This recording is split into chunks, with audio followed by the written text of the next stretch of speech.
Por continuar con nosotros, es momento de darle la bienvenida a Manu Ureste. Él es periodista de Animal Político, para ahondar sobre este tema, Manu, en el que eres un experto. Ya te has echado un clavado al tema de la estafa maestra y, bueno, pues por ahí en tu haber tienes otras investigaciones interesantes con esta problemática que aqueja, pues sí, a una gran parte de la población mundial, pero en México a todos. ¿Cómo ves este panorama? ¿Qué tal? Muy buenas tardes, un gusto estar aquí contigo y con tu auditorio. Pues bueno, sí, como dices, el problema, el fenómeno de la corrupción no es exclusivo de México, ni mucho menos, pero bueno, es el país en el que vivimos y por lo tanto pues es el país en el que estamos periodísticamente pues, más enfocados.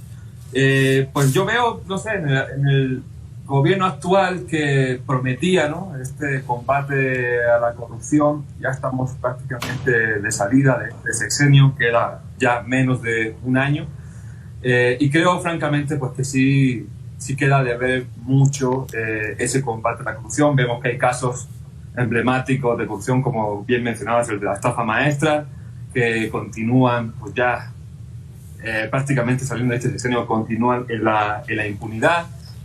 Vemos otros casos, bueno, Segalmex, que es un caso que se produjo en este sexenio. No sabemos todavía cuál es el alcance real en términos de cuánto ha sido el monto de lo desfalcado al Estado. En fin, vemos muchos casos, por ejemplo, también el caso de la Vida Negra, el caso de Operación Zafiro, también el sexenio pasado. Seguimos sin saber los mexicanos qué sucedió con ese dinero que supuestamente se fue a campañas del PRI allá por el año 2016 en Chihuahua. Y bueno, pues la verdad, francamente, cuando ya estamos a poquito menos de un año que termine este sexenio, pues yo por lo menos en mi análisis no veo resultados claros en el combate a la corrupción y sobre todo en el combate a la impunidad, ¿no? Sí, a ver, precisamente eso. Entonces, ¿qué hacer cuando no vemos que haya, digamos, herramientas para combatir la impunidad? Y por otro lado, ¿qué hacer cuando, a pesar de las estadísticas que marca el INEGI, por ejemplo, en la encuesta nacional de percepción de seguridad, pues en algunas entidades, Zacatecas, Guanajuato, Jalisco mismo, la inseguridad prevalece, Manu, y pues la constante es no tener una estrategia, por lo menos una que rinda frutos en el tema de la seguridad, y por consiguiente otro tipo de aristas, ¿no?, que alcanza a tocar, como el tema de la corrupción? ¿Qué hacemos como sociedad ante los oídos sordos de la autoridad? Bueno, Alejandro, yo creo que sí hay herramientas para convertir la corrupción en la impunidad. El problema es el de siempre, es que no hay voluntad política para hacerlo, ¿no? Porque ahí tenemos múltiples instancias para investigar corrupción. Hay una fiscalía que se supone que es autónoma, hay también una fiscalía especializada en corrupción que también se supone que es autónoma, hay una auditoría superior de la Federación que se supone que es autónoma. En fin, hay un largo etcétera de instancias gubernamentales para investigar corrupción y para sancionarla. El problema es el de siempre, que vemos realmente que una cosa es el papel, el discurso, y otra cosa es la práctica, ¿no? Y otra cosa es que se quiera o se pueda o se tenga también. En algunos casos no dudo que tampoco haya la capacidad a lo mejor para investigar y para sancionar, pero de que hay herramientas y hay elementos y hay distancias, hay para tirar para arriba. Y también incluso desde el periodismo es otra arista que está ahí, que investiga corrupción. El problema es que, bueno, pues se investiga la corrupción y se queda en eso, se queda en unos reportajes, se queda en unas investigaciones, pero raramente pasa algo, ¿no? Entonces, bueno, es un gran problema que tenemos ahí.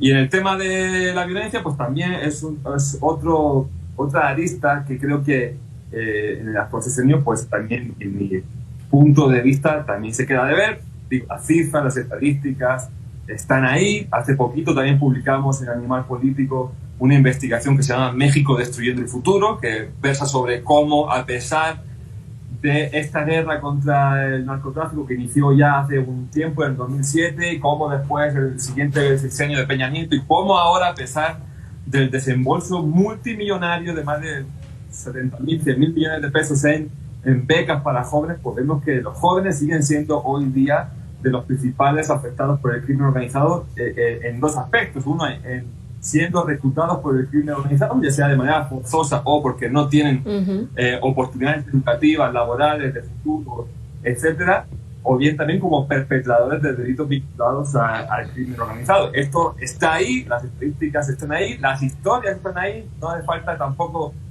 indagar demasiado. Hace poquito en Zacatecas hemos visto cómo pues 6 jóvenes fueron pues, brutalmente asesinados, días antes en otras circunstancias, en Chiapas, etcétera, ¿no? Vemos cómo hay una situación muy complicada. Ahora, ¿qué hacer como sociedad civil? Pues es una pregunta difícil de responder, porque bueno, yo creo que como periodistas lo que podemos hacer es continuar haciendo nuestro trabajo, continuar investigando, no quitar el dedo del renglón. Sabemos que está siendo también un sexenio particularmente difícil por medios de comunicación, donde hay muchísimo ataque desde el gobierno, donde si no estás a favor del gobierno, pues eres un elemento ahí de la mafia del poder, etcétera, etcétera, la propaganda, ¿no? Pero pues lo que podemos hacer es seguir haciendo eso y, bueno, pues hace poquito también vimos una manifestación bastante masiva del tema de Chinapa, lo cual también me sorprendió. Creo que también eso ya empieza a reflejar que hay un descontento en la sociedad, ¿no? Seguir manifestándonos como sociedad y pedir a las autoridades que hagan lo propio, por lo menos lo que prometieron, Manu. Oye, ¿coincides? He tenido en este espacio a diferentes analistas y con distintos temas, economía, salud, en fin, y muchos de ellos coinciden en que el tema de ahora en adelante, porque pues ya la actual administración se está terminando, pero, híjole, pues el futuro, digamos que apunta a que podría continuar, las mismas ideas. Y entonces hay quienes dicen, hay que informarnos muy bien y pues tratar de presionar desde cosas que sean realizables para aquellos que andan haciendo campaña, porque prometer, pues, híjole, como decimos acá en México, ¿no, Manu? De lengua me como los tacos nada más. Sí, bueno, la verdad que como dicen, ¿no? Prometer no cuesta, eso lo hacen absolutamente todos, da igual los partidos, incluso da igual el país. Hace poquito fueron también las elecciones de mi país, en España, y es algo similar. Siempre a la hora de prometer, pues, es fácil, ¿no? Incluso este gobierno que está por terminar, pues bueno, prometió nada más y nada menos que iba a acabar con la corrupción, que iba a acabar con la inseguridad, lo de siempre, y vemos que la realidad, pues por desgracia, supera a todas estas promesas, ¿no?